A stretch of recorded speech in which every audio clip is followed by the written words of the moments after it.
what I want to do in this video is dig a little bit deeper into the deficit. And just so that you can get the data yourself, they're all available at this document, which is hosted by the Department of Treasury, so you know that I'm not making up these numbers. But just to review, the deficit is really a measure of how much you are overspending in any given year. And so if you look at the deficit, and I'm going to focus on 2010 in this video.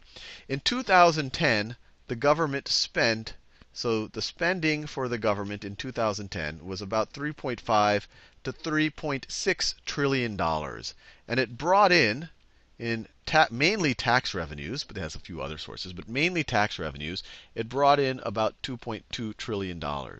So based on this, the overspending, or the amount of money beyond which or the amount of spending beyond the revenues, or the deficit in 2010 was $1.3 trillion.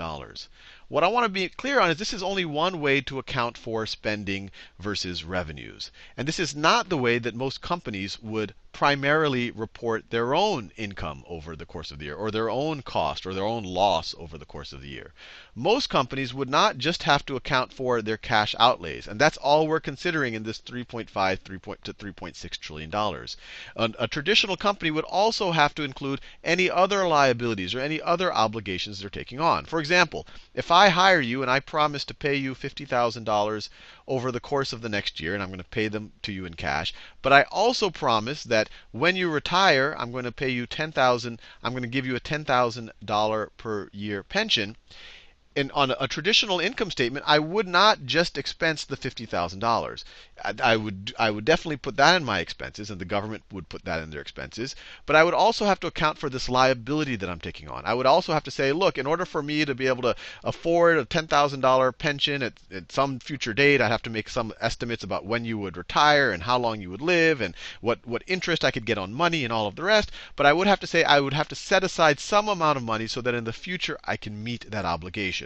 So maybe I have to set aside $2,000 this year and hope it grows properly over the course of the next 20, 30 years until you retire so that I can afford to pay you that much. Who knows? But I would also have to account for it right here, that extra liability. The government, in the calculation of the deficit, does not account for that extra liability. And it is taking on other liabilities. It is making these pension promises to government employees. It has obligations to the veterans and Veterans Affairs and all of that.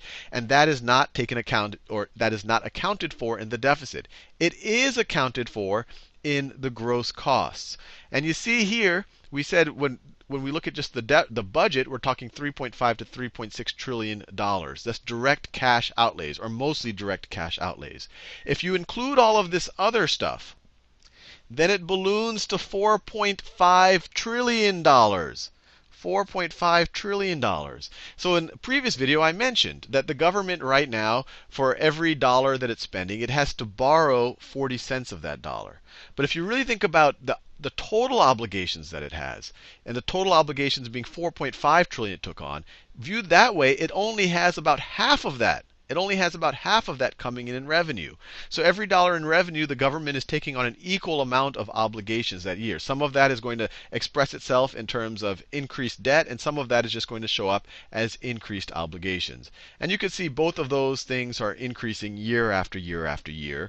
And depending on who you talk to, which side of the political spectrum, some people will blame it on Bush. They'll say, look at this, the spending increased under Obama, which someone on the right would say, but then someone on the left would say, yes, but the spending increased because we had to do all these bailouts. The economy went into started to tank at the end of 2008. We had to do all of these emergency things. As soon as the economy tanks, you automatically, the deficit position gets worse because you bring in less revenue. And not only do you bring in less revenue because corporate profits are down, fewer people are employed, people start earning less, but you also have higher expenses because all of these automatic obligations kick into effect. Unemployment benefits, Social Security benefits, Medicare benefits, those increase. So deficits naturally get worse. But the whole point here is to say, regardless of what party you're on, things are getting worse and they don't seem to be getting better.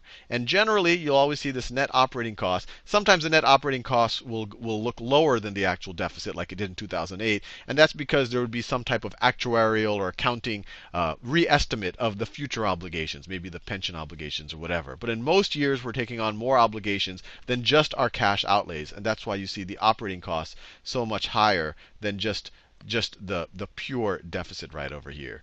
And this chart right over here actually goes into what what the difference is, the actual difference. And you see that it's mainly things like liabilities for veterans compensation, military and civilian employee benefits, government-sponsored enterprises. There's some downward revision of the TARP. I don't think you can see that. So all of a sudden you realize that the TARP is going to cost us more in the future than you thought it was going to be. Even though you don't spend that 86 billion this year, you realize that you have an 86 billion higher obligation. And so if you add all of these, or I guess you subtract all of these from the budget deficit, then you're going to get the net operating costs. And you might already find that depressing, but the point of this video is actually that's just the beginning. Because if you look at where we're going, the trajectory, it gets even more depressing.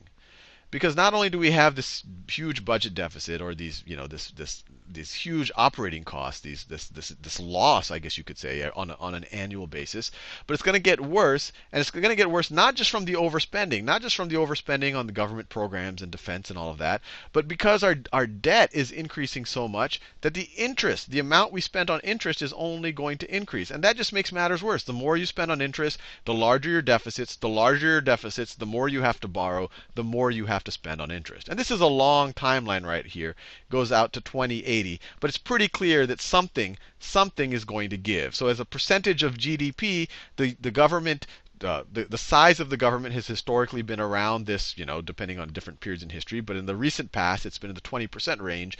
But if you just let things go the way they're going to go, and a lot of these are kind of mandatory spending, things we've already obligated ourselves to, or what we think we've obligated ourselves to, it looks like the size of the government's really just going to take over the economy. It's going to grow over the next 20, 30 years to 30%, 35%, 40% of the entire economy. Now, if that by itself is not scary or depressing enough for you, then we just have to look at this chart right over here. And we've already gone over some of this chart. This is the gross costs. This is the total amount we're spending, outlays, cash outlays, and other obligations we're taking on and accounting for it in some way in the present. And then you have the taxes that you're bringing in, and you see this is your net operating cost that we calculated already. And then it shows your assets, the assets of the government, mainly buildings and land and things like that. The government has a lot of nice land and buildings. And then you also see, and property, plant and equipment and all that, aircraft carriers, whatever you want to throw into the mix right over here. But then you see the debt. And there's been a lot of talk of the debt. But you might be saying, wait, even in 2010, right now as we hit the debt ceiling, we have like 14.3 trillion. But didn't we have like 13 point something trillion in debt in 2010? Why does this only say 9 trillion? That's because we had another 4 trillion in debt that is not held by the public. This is just debt held by the public. And the public includes things like foreign governments. But there's another 4 trillion that is held by the government itself. So that is not accounted for. And that 4 trillion is mainly excess funds from the Social Security Trust that are all invested in treasuries. But the government, in the end of the day, is responsible for the Social Security Trust, and so it is not accounted for right over here. So you have 9 trillion there. You have another 6 trillion that is seldom talked about, which is benefits for federal employees and veterans. That's right over here. So huge obligation. So a total of 16 trillion in liabilities. Now, if that by itself doesn't scare you enough or doesn't depress you enough, we just have to go down a few lines on this statement, and you'll see something that does.